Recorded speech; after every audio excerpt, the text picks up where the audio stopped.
What if I told you that the biggest threat to your garden isn't pests, isn't weeds, and isn't even your own inexperience? It's the weather itself, and most beginners have no idea how to protect their plants when the temperature suddenly swings from a shocking frost to a brutal heat wave. Stay with me, because by the end of this, you're going to know exactly how to keep your garden alive and thriving, no matter what the sky throws at you this year. If you've ever watched a beautiful thriving garden get wiped out overnight by an unexpected cold snap, or watched your plants wilt into a sad, crispy mess during a sudden summer heat wave, you already know how frustrating extreme weather can be for gardeners. Across the United States, from the frost-prone Midwest to the scorching summers of the Southwest, weather extremes are becoming more common and more unpredictable, and beginner gardeners often feel completely blindsided when conditions shift fast. The good news is that gardening successfully through frost, heat waves, sudden storms, and everything in between isn't about luck. It's about understanding a handful of simple principles and building a few protective habits into your routine. Once you know these, you'll be able to garden with confidence in almost any climate, in almost any season, no matter what the forecast says. Let's start with frost, because this is one of the very first extreme weather challenges most beginners run into, often catching them completely off guard in early spring or late fall. Frost forms when temperatures drop low enough that moisture on plant surfaces freezes, and this freezing process ruptures plant cells, which is why frost-damaged leaves often look blackened, mushy, or wilted the following morning. The best defense against frost is simply knowing your average first and last frost dates for your specific region. This information helps you time your planting so tender young plants aren't sitting outside during a likely cold snap. When frost is forecast unexpectedly, covering your plants in the evening with lightweight fabric row covers, old bed sheets, or even cardboard boxes can trap just enough ground heat to keep your plants a few critical degrees warmer overnight. Watering your soil lightly before a frost can also help, since moist soil actually holds and radiates heat better than dry soil, offering your root zones a small but meaningful buffer of warmth. On the complete opposite end of the spectrum, heat waves present their own unique set of challenges, and they're becoming an increasingly common concern for gardeners across much of the country. During peak summer months, when temperatures climb into the 90s or higher for extended stretches, plants can experience heat stress, wilting, sunscald on leaves and fruit, and a noticeable slowdown in flowering or fruit production as the plant redirects its energy purely toward survival. The single most effective thing you can do during a heat wave is provide temporary shade using shade cloth, umbrellas, or even strategically placed patio furniture during the hottest part of the afternoon, roughly between noon and 4 o'clock. Mulching heavily around your plants, with a layer of 2 to 3 inches of organic material, helps insulate the soil and dramatically slows moisture evaporation, keeping root zones cooler and more stable, even when the air temperature is soaring. Now let's talk about the ideal light and temperature conditions your garden actually needs under normal circumstances, because understanding this baseline makes it much easier to recognize when something is genuinely wrong versus just a normal seasonal fluctuation. Most vegetables and flowering plants thrive with 6 to 8 hours of direct sunlight daily, and perform best within a temperature range of roughly 60 to 80 degrees Fahrenheit. Once temperatures consistently push past 90 degrees, or drop below freezing, most common garden plants begin experiencing measurable stress, even if the visible symptoms don't show up immediately. Learning to read early warning signs, slightly curling leaves in extreme heat, or a dulling of color in cold stress, gives you a head start on intervening before real damage sets in.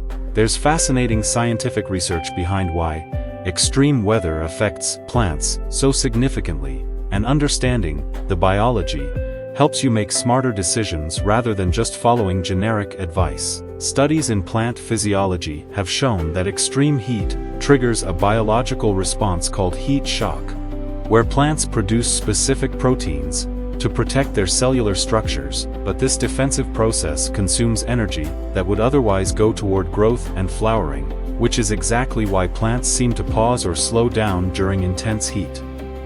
On the cold side, research has demonstrated that ice crystal formation inside plant cells during a hard frost causes physical damage to cell walls, which is why frost-bitten leaves rarely recover even after temperatures warm back up.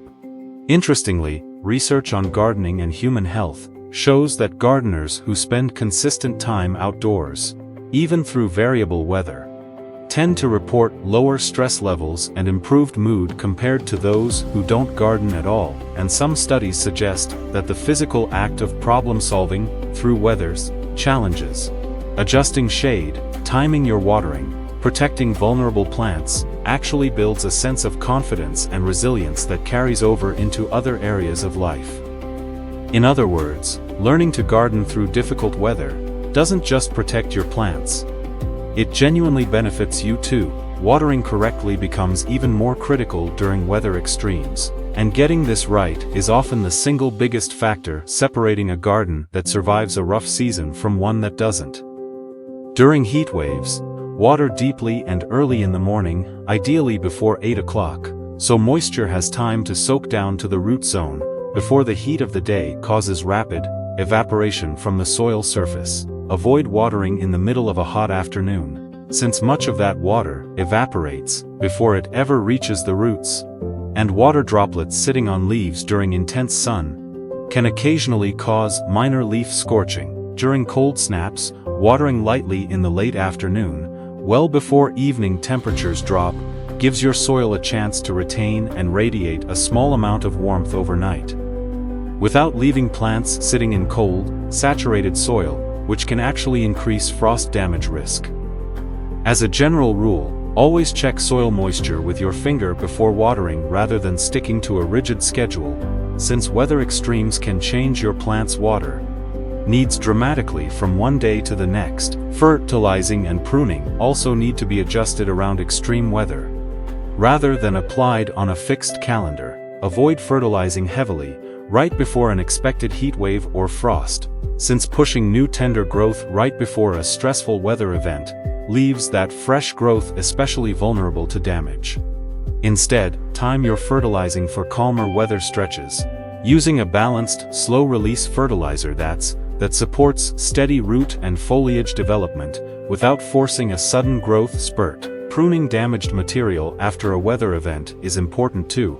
Once frost-damaged or heat-scorched leaves have clearly died back, trim them away to prevent rot and redirect the plant's energy toward healthy new growth rather than trying to repair tissue that's already lost.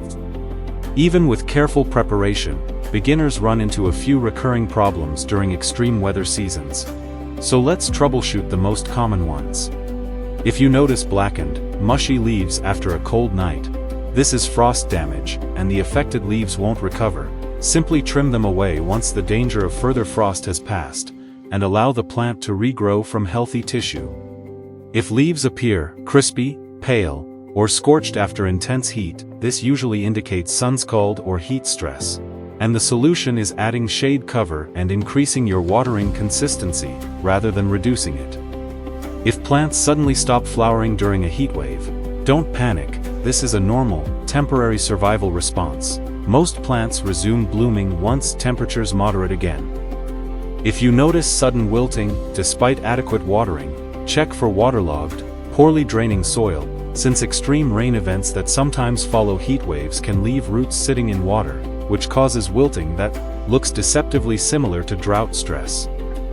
And if unexpected storms or high winds damage stems and branches, stake taller plants ahead of forecasted severe weather, and always prune away any torn or split growth promptly to prevent disease from entering through the wound. Building a garden that can weather these extremes isn't about eliminating risk entirely. Weather will always be somewhat unpredictable. It's about building habits and awareness that let you respond quickly and confidently when conditions shift. Keep row covers, shade cloth, and mulch on hand before you need them. Check your local forecast regularly during transitional seasons, and pay close attention to how your specific plants respond to your specific microclimate, because every yard is a little different.